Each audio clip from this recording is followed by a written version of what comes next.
우리법연구회라는 키워드가 등장할 수밖에 없습니다. 대통령 측 발언 들어보시죠.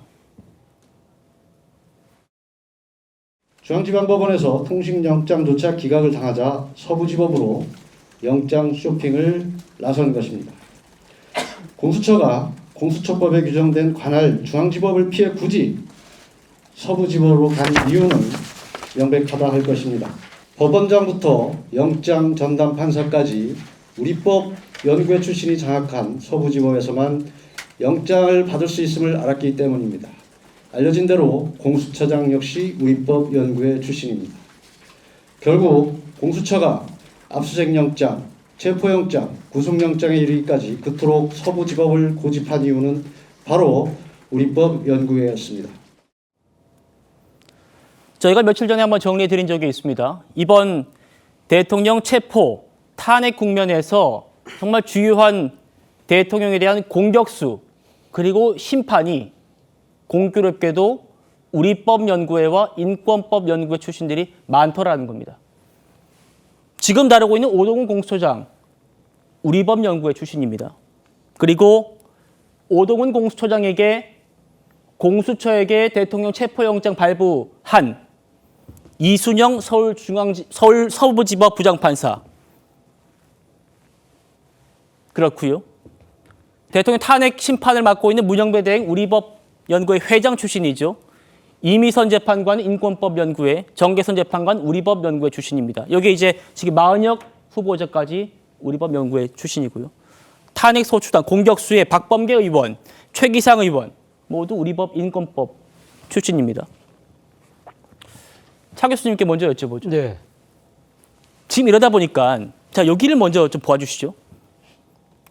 오동훈 공수처장이 판사 출신이잖아요. 네. 그래서 중앙지법에서 어쨌든 통신영장, 대통령 측은 압수수색 영장까지 기각됐다라고 합니다만 어쨌든 영장 한번 기각된 걸 받고 같은 우리법연구회, 인권법연구회 출신인 서울 서부지법 이순영 부장판사에게 받은 것 아닌가. 지금 대통령 측은 그렇게 주장하고 있는 겁니다.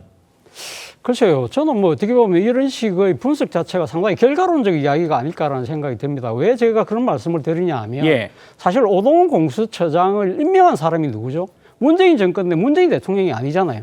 윤석열 대통령이 여러 후보 중에서 이 오동훈 처장을 딱 픽을 해서 지명을 했고 그리고 오동훈 처장이 국회 이 청문회 과정에서 당시 상당히 공격을 했던 측이 국민의힘이 아니라 민주당이었거든요. 오동훈 처장의 아내의 취업과 관련된 여러 가지 부적절한 문제들, 그리고 또 자녀를 또 어떻게 이렇게 특혜를 주는 부분들, 이런 부분들에 대해서 민주당에서 상당히 공격을 했거든요. 자, 그렇다고 한다면 이런 부분들이 그러면 윤 대통령이 그러면 생각했을 때, 오동훈 처장을 임명할 경우에는 그러면 우리법연구회 출신 판사들하고 이렇게 짬짬이를 통해서 뭔가를 할 수 있겠다고 생각을 했을까요? 그렇게 생각을 안 했을 거 아니에요. 우리가 지금 결과론적으로 보니까 이런 이야기를 하는 것이고, 탄핵소추단에 지금 박범계 의원이나 이 최기상 의원 같은 경우가 우리법연구회라고 하지만 이분들은 사실 어떻게 보면 정치적 성향이, 판사를 끝내고 난 뒤에 나름대로 정치적인 행보를 하면서 자신의 그 정치적 성향이 맞는 민주당을 갔던 것이고, 그리고 지금 탄핵을 주도하는 세력이 민주당이니까 거기 있는 건 당연한 것이고요.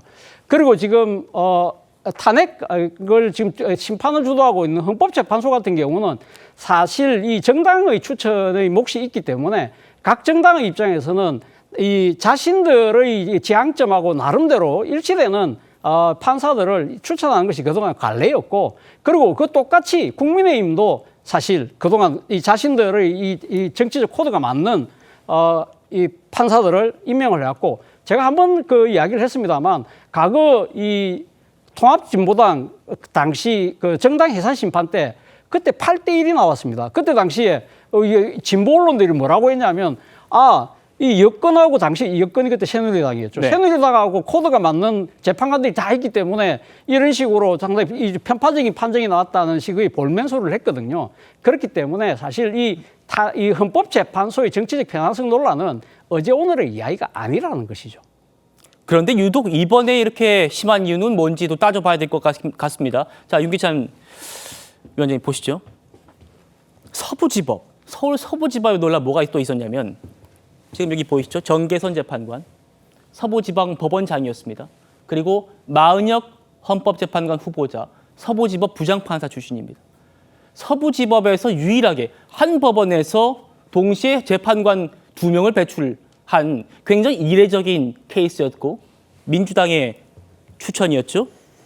그리고 오동훈 처장이 영장을 청구할 때 중앙지방법원에서는 영장 판사 5명인데 서부지법은 2명이에요. 그래서 이순영 부장판사가 맡을 가능성, 날짜 보면 나오거든요. 이번 주 한 주 걸러서 누가 당직인지 나오기 때문에. 그래서 이순영 부장판사에게 한 것 아닌가. 지금 이 대통령처럼 그렇게 주장하는 거예요. 그러니까 이걸 구조적으로 보면 일단 첫 번째는 공수처법이 정하고 있는 관할을 뭐 법령 위반인지 어쨌든 이례적으로 관할을 피해서 갔다는 게 하나 문제가 되는 거고요. 또 하나는 오동훈 공수처장이 영장을 청구하잖아요. 그러면 영장 심사는 법원이 하는데 그 법원의 정계선 재판장이 있는 그러니까 특정 서클에 2분이 소속돼 있었다는 거죠. 이런 서클상 관련 있는 분에게 청구가 들어갔다는 겁니다. 중앙지방법원을 피하고 여기에 문제가 하나 있는 것이고 또 하나 뭐 경우의 수가 이순영 부장이 맡을 경우의 수를 따지기 이전에 2차 청구의 경우에도 사실은 청구 시점을 조율할 수 있었어요. 그럼에도 불구하고 당직 판사가 맡을 수 있는 청구 시점을 골랐다는 거죠. 그러니까 이런 여러 가지 면에서 볼 때 저희 생각에는 하여튼 이례적이다라는 건 분명합니다. 네. 말씀 주신 것처럼 뭔가 의사 연락하에 이걸 조율하고 합의하고 이런 과정이 전 있었다고 보지 않습니다. 그럼 있었다면 그건 대한민국 사법체가 무너질 일이기 때문에 다만 어쨌든 외관상만 보더라도 이런 것들 피해야 되는 거죠. 그러니까 오동훈 공수처장 입장에서 보면 어떻게 본인이 수사 의지가 있었다 하더라도 중앙지방법원에서 기각당했다 하더라도 정면 돌파를 해야 되는 것이지 이렇게 외관상 보면 분명히 문제 제기가 될 만한 이런 외관상 길을 왜 걸었는지 저는 개인적으로 너무 편의주의적인 길을 건 것이 아닌지 이런 그 비판점이 있는 것이고 따라서 저는 오동훈 공수처장 등이 명명백백히 밝혀야 되는 문제입니다. 이것들은 예. 만약에 수사 기록에 첨부하지 않은 이유가 있다면 왜 안 했는지 그 기록을 다 공개해서 국민으로부터 신뢰를 받아야 되는 것이지 지금 그냥 마냥 침묵하고 아닙니다 이렇게 할 때가 아니다 이렇게 생각합니다. 예.